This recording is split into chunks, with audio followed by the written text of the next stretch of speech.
Now, to get back to this clash of civilizations thing, Huntington's, everybody is flailing around for some paradigm, some big thing that you can use to control people. And Huntington's idea was clash of civilizations. So, there's Islam and us and all these other things. And the reason why the world is so disorderly is because you've got now with the Cold War going, you've got all these ethnic groups killing each other and so on. Well, as usual, it's always a good idea to start by asking about the facts. Whenever you hear anything said very confidently, the first thing that should come to mind is, wait a minute, is that true? So is it true? I mean, is it true that there's more ethnic conflict now than there was 20 years ago? Well, take a look. In most of the big conflicts that are going on around the world were going on right through the Cold War, like Burundi and Rwanda. There were huge massacres going on in the early 70s. Actually, I wrote about them at the time. Nobody was talking about them because it wasn't interesting, but they were there. There are some, in fact, just about every one you pick goes way back. Now, there are some that are new. Those within the former Soviet system, including Yugoslavia, within the old so-called communist system, they're new. So like the war in Chechnya or, Azerbaijan, Armenia, Tajikistan, these things are all new. But that's standard. Anytime a tyrannical system breaks down, you have all sorts of conflict internal to it. Just take a look at the breakdown of the European empires. Every single one was like that, and most of them were worse. So first of all, the factual basis is very thin.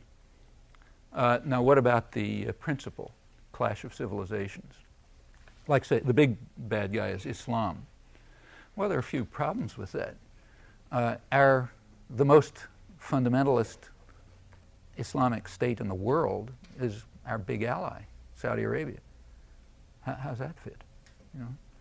I mean, Saudi Arabia is a real. It's not fundamentalist enough for some of the people in it, but it's pretty extreme.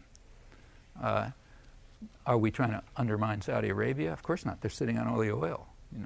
In fact, they're our clients. That's a family dictatorship that we keep in power because they make sure that the money from oil doesn't go to the people of the region, but goes to London and New York.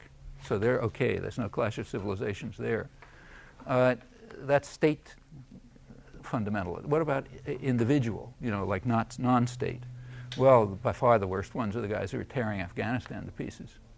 You find more crazy Islamic fundamentalists around than them. I don't know about them.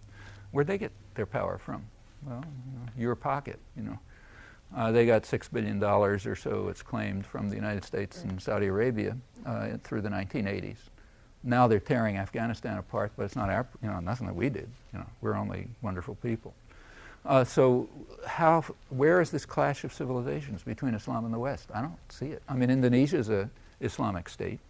Do you see us trying to undermine Indonesia? I mean, a lot of rotten things in Indonesia, like, for example, wages are about half the level of China, which is not so munificent. Do you see us doing anything about that? I mean, I think this is all farce. I mean, I don't mean to say total farce. Like, there must be a new paradigm, something that people can build their careers on and write books about and so on and so forth, which can then be turned into a device of controlling people. That part is true. And maybe this will work, or if it doesn't, you try something else.